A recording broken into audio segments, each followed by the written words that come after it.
પાટણ જિલ્લામાં વરસાદે વિરામ લીધો છે, પરંતુ હજુ પણ હાલાકી યથાવત જોવા મળી રહી છે। સમીના દાઉદપુર ગામની પ્રાથમિક શાળા હજુ પણ જળમગ્ન છે। શાળાએ જવાના માર્ગથી લઈ અને શાળાના કમ્પાઉન્ડમાં પાણી જ પાણી છે। પ્રાથમિક શાળામાં પાણી ભરાયેલું હોવાથી શાળાએ આવતા બાળકોને પણ હાલાકી પડી રહી છે। શાળામાં પાણી ભરાયેલા હોવા છતાં પણ શિક્ષણ કાર્ય યથાવત છે। કાદવ કીચડ પાણીમાંથી પસાર થવા માટે બાળકો પણ અત્યારે મજબૂર બનેલા છે। તો વરસાદે વિરામ લીધો છતાં તંત્ર શાળામાંથી પાણી કાઢવામાં હજુ પણ આળસ જાણે કે રાખી રહ્યું હોય તેમ લાગી રહ્યું છે, અને આ પાણી વચ્ચેથી જ બાળકો પસાર થઈ રહ્યા છે।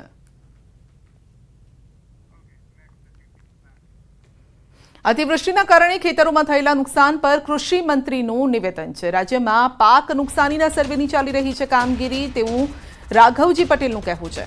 700થી વધુ ટીમો પાક નુકસાનીના સર્વેની કામમાં લાગેલી છે। જે સ્થળેથી પાક નુકસાનીના અહેવાલ મળ્યા તે તમામ જગ્યાએ સર્વેની કામગીરી ચાલી રહી છે। સર્વેની કામગીરી પૂર્ણ થયા બાદ રિપોર્ટના આધારે ખેડૂતોને સરકાર મદદ પહોંચાડશે।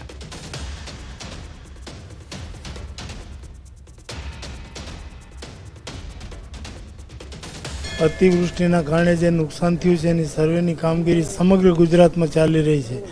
જ્યાં જ્યાં નુકસાનીના અહેવાલો છે અને રજૂઆતો મળી છે અને જ્યાં વધુ વરસાદ થયો છે એવા તમામ વિસ્તારોમાં સર્વેની કામગીરી સરકાર તરફથી યુદ્ધના ધોરણે ચાલુ છે। સર્વેની કામગીરી પૂરી થઈ ગયા પછી એના અહેવાલ આવે અમે જરૂરી કાર્યવાહી આગળ કરશું। લગભગ 700 ઉપરાંત ટીમો આ કામગીરી કરી રહી છે।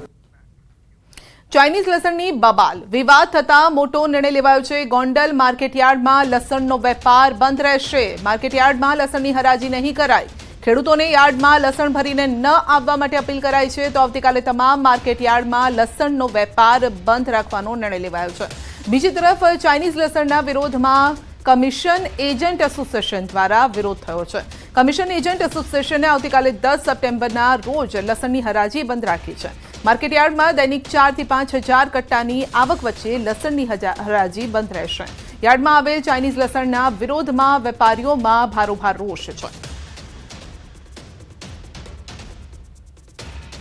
આવતીકાલે તારીખ 10/9/2024ના દિવસે સમગ્ર ભારતના લસણના વેપારીઓ લસણના વેપારથી અળગા રહેવાના હોય ત્યારે એના સમર્થનમાં રાજકોટ માર્કેટિંગ યાર્ડમાં લસણનું કામકાજ આવતીકાલે બંધ રાખવાનું નક્કી કરેલ છે। એના વિરોધમાં સૌરાષ્ટ્રના તમામ માર્કેટિંગ યાર્ડો બંધ રહે એવી વેપારી એસોસિએશન દ્વારા અમે જાણ કરીએ છીએ। હડતાલના સમર્થનમાં માત્ર લસણની હરાજી પૂરતું કામકાજ અહીંયા ગોંડલ માર્કેટ યાર્ડના અમારા લસણના વેપારીઓ દ્વારા તથા કમિશન એજન્ટ એસોસિએશન દ્વારા આવતીકાલે લસણની હરાજી સદંતર બંધ રાખવામાં આવશે। બનાસકાંઠાના પાલનપુરમાં કારમાં ભીષણ આગ લાગી છે। કોલેજ બહાર કારમાં આગ ભભૂકી ઉઠી છે। કોલેજ બહાર પાર્ક કરેલી કારમાં અચાનક જ આગ લાગી। કારમાં આગ ભભૂકી ઉઠતા અફરાતફરી મચી છે। કારમાં લાગેલી ભયાનક આગના પગલે કાર બળીને ખાખ થઈ ગઈ છે। સદનસીબે મોટી જાનહાનિ ટળી છે।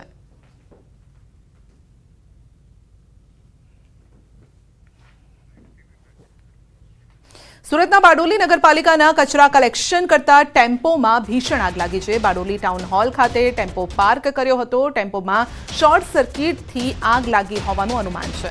ફાયરની ટીમે આગ પર કાબુ મેળવ્યો છે, પરંતુ અહીં સવાલ એ છે કે નગરપાલિકા ટાઉન હોલ ખાતે મજૂરોનો પડાવ પર ટેમ્પો આવ્યો ક્યાંથી?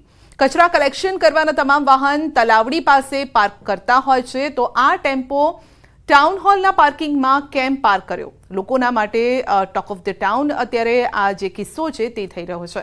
નગરપાલિકાએ હાલ જ કોન્ટ્રાક્ટ પર કચરા કલેક્શનનું કામ આપ્યું હતું, અને કોન્ટ્રાક્ટરના માણસોની મનમાનીને લઈ વહીવટીતંત્રના વાહનને આગ લાગવાથી નુકસાન થયું છે।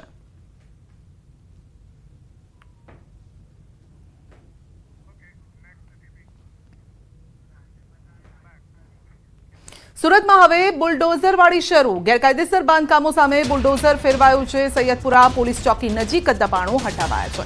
સુરત પોલીસ બાદ હવે સુરત મનપાની ટીમ પણ હવે એક્શનમાં છે। મનપાની કામગીરી સાથે સુરત પોલીસનો બંદોબસ્ત ગોઠવાયો છે। પહેલા ગેરકાયદે દબાણો દૂર કરાયા બાદમાં બુલડોઝરથી વધારાના સ્ટ્રક્ચર દૂર કરાયા છે। મનપાની કામગીરી સાથે સુરત પોલીસનો કાફલો પણ જોવા મળી રહ્યો છે। પહેલા ગેરકાયદેસર દબાણો દૂર કરાયા હતા, તો બાદમાં બુલડોઝરથી વધારાના સ્ટ્રક્ચર પણ હવે દૂર કરાયા છે। વધુ અપડેટ મેળવીશું સંવાદદાતા કીર્તેશ પાસેથી। જી કીર્તેશ, સુરતમાં મનપા અને પોલીસ એક્શન મોડમાં। બિલકુલ સંધ્યા, સુરતમાં નહીં પણ જે પ્રકારે યુપીમાં બુલડોઝરની શરૂઆત થઈ હતી, હવે એ બુલડોઝર પ્રથા ધીરે ધીરે ગુજરાતમાં આવી રહી છે।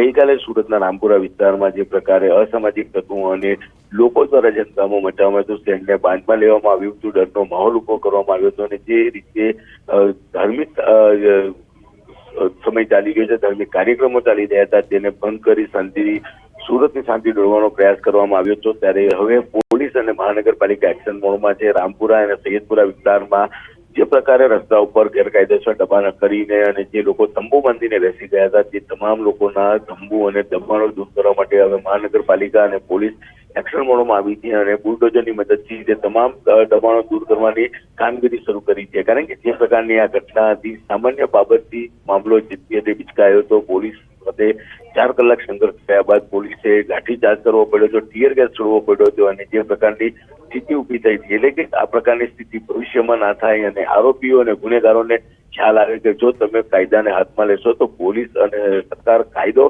હાથમાં લઈને તમને નુકસાન કરી શકે તેમ છે। એટલે કે લોકોને અને ગુનેગારોને સબક શીખવવા માટે સુરત પોલીસ અને મહાનગરપાલિકા હવે બુલડોઝર લઈને નીકળ્યા છે અને એ સમગ્ર વિસ્તારના દબાણો દૂર કરવાની કામગીરી શરૂ કરી છે। સંધ્યા, જી કીર્તેશ, એ પણ જાણવા ઈચ્છીશું કે કેટલા સમયથી અહીંયા આ રીતે દબાણો હતા અને શું લારી ગલ્લા હતા કે પછી ત્યાં લોકો રહેઠાણ પણ બનાવી દીધા, દુકાનો પણ હતી, કયા પ્રકારનું આ દબાણ કર્યું છે લોકોએ?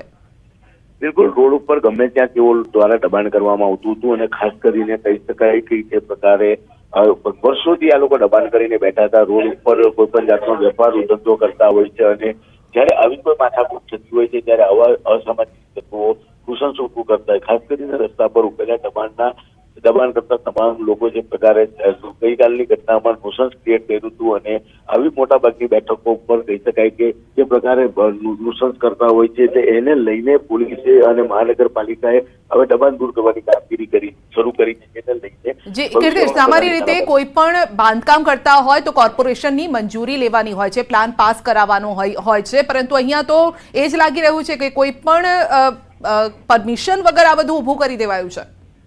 બિલકુલ સંધ્યા, જે દબાણો દૂર કરવાની કામગીરી તંત્ર દ્વારા શરૂ કરવામાં આવી છે ત્યારે આ વર્ષો જૂની કામગીરી છે અને ખાસ કરીને રસ્તા ઉપર એક લારી મૂકવામાં આવે છે અને તેની ઉપર ચોમાસાનો સમય એટલે તાળપત્રી બાંધીને આ પ્રકારની કામગીરી આ લોકો કરતા હોય છે। દબાણો વર્ષોથી છે અને જો મહાનગરપાલિકાની ટીમ પહોંચતી હોય તો તેમની સાથે આ લોકો ઘર્ષણ કરતા પણ જોવા મળતા હતા। પણ આજની જે ઘટના છે જેને લઈને હવે પોલીસ અને મહાનગરપાલિકા એક્શન મોડમાં આવી છે અને તમામ દબાણો દૂર કરવા સાથેની કામગીરી શરૂ કરી છે। જી, આ બુલડોઝરથી જે રીતે ઇમારતો તોડવામાં આવી રહી છે, કઈ રીતે આ સંદેશ પહોંચી રહ્યો છે લોકોમાં કે હવે જો આ રીતે ગેરકાયદેસર દબાણ કરશો તો ખેર નથી?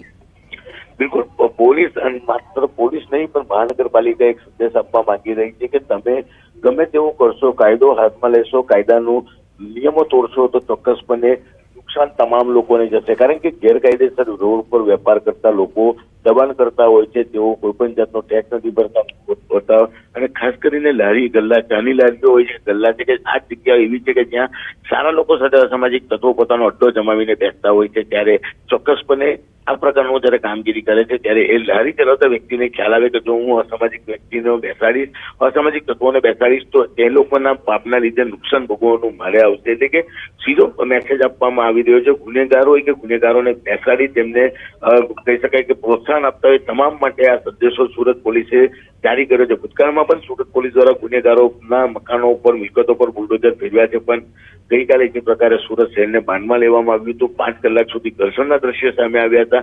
પોલીસ સમજાવટ છતાં બી લોકો નતા સમજતા અને આખરે જયારે પથ્થરમારો થયો, પોલીસ કર્મચારીઓને ઈજા થઈ છે, સામાન્ય વ્યક્તિને ઈજા થઈ છે, ગાડીઓમાં તોડફોડ કરવામાં આવી છે, ગાડીઓમાં આગ લગાડવામાં આવી છે। એટલે કે તમામ વસ્તુઓ છેલ્લા જે 4-5 કલાક રાત્રે ચાલી હતી તેને લઈને પોલીસે નક્કી કર્યું હતું કે આ મામલે કડક કાર્યવાહી કરવી જોઈએ। જેને લઈને બીજી વખત ગણપતિ હોય, નવરાત્રી હોય કે કોઈ પણ ધાર્મિક કાર્યક્રમમાં કોઈ પણ વ્યક્તિ કાકડી ચારો કરતા પહેલા 10 વખત વિચારે। જી, અને કીર્તેશ, રસ્તા પર જે રીતે લારી ગલ્લા ઊભા કરી દેવામાં આવ્યા છે તેના કારણે ટ્રાફિકની પણ સમસ્યા સર્જાતી હોય, ઘણી વખતે અકસ્માત પણ થતા હોય છે। હવે એ જ લારી ગલ્લાને કોર્પોરેશન, પોલીસની ટીમ પણ સાથે મળીને ઉઠાવી ગઈ છે, તો અહીંયા એક મેસેજ એમને એ પણ જઈ રહ્યો છે કે ભાઈ હવે આ પ્રકારનું સાખી નહીં લેવાય, નોકરી ધંધા કરો પરંતુ કાયદામાં રહીને।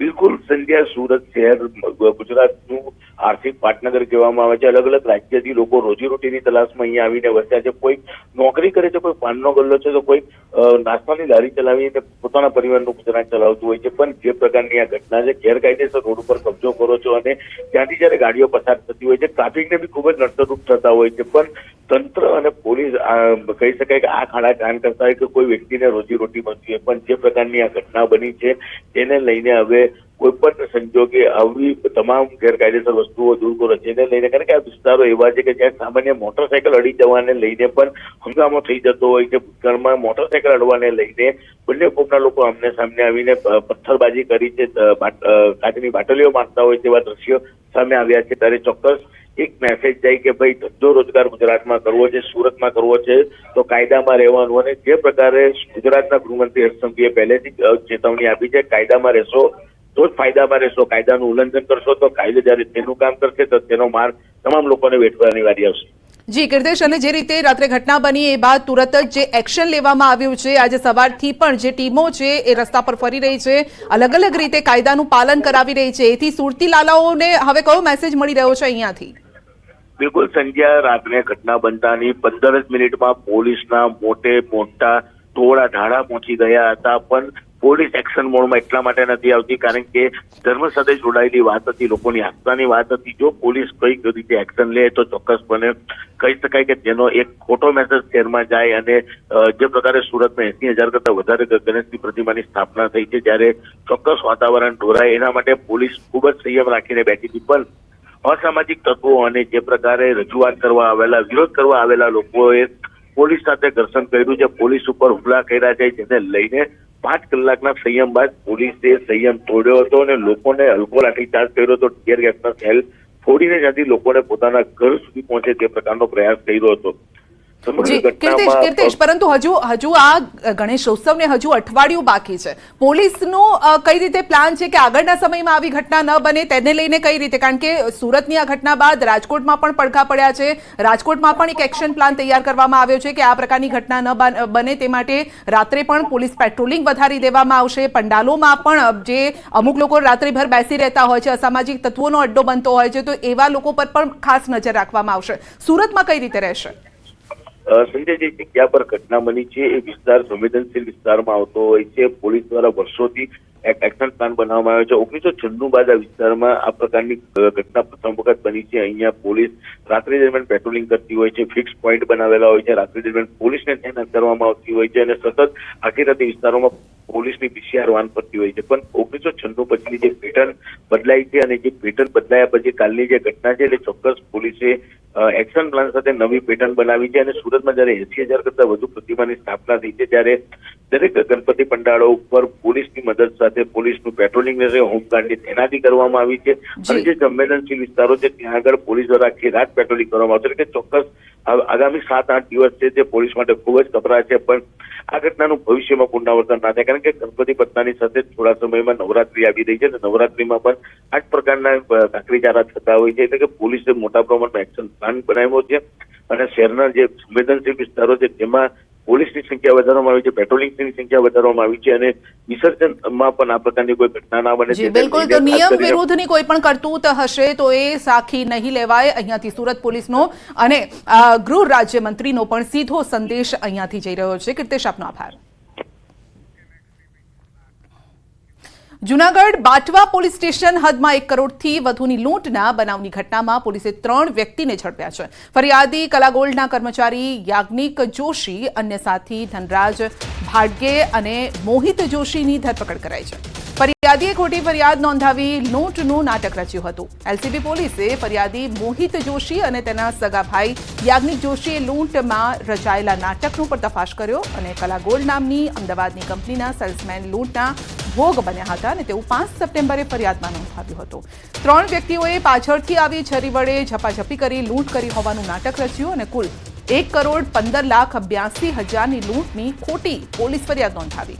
બંને આરોપી ભાઈઓ લક્ઝરી લાઈફ જીવતા હતા અને ઘરમાં તમામ મોંઘી ચીજવસ્તુઓ લોન પર હતી. લોનની ભરપાઈ કરવા લૂંટનું નાટક રચ્યું હતું. અમદાવાદ ક્રાઇમ બ્રાન્ચે જુદી જુદી એજન્સીઓના અધિકારી હોવાની ઓળખ આપી છેતરપિંડી કરતા આરોપી ભરત છાબડાની ધરપકડ કરી છે. આરોપી વિરુદ્ધ અમદાવાદ અને ગાંધીનગરમાં કુલ 4 ગુના નોંધાયા હતા અને છેલ્લા 1.5 મહિનાથી ભરત છાબડા ફોન બંધ કરી અલગ અલગ જગ્યાએ છુપાતો ફરતો હતો. પોલીસને હરિયાણાના કરનાલમાં છુપાયો હોવાની માહિતી મળતા તેને દબોચી લેવાયો. આરોપીએ બનાવટી દસ્તાવેજો પણ બનાવ્યા હોવાનું સામે આવ્યું છે. તો હરિયાણામાં પોલીસ અધિકારી કર્મચારીઓની બદલી પણ કરાવતો હોવાનો ખુલાસો થયો છે.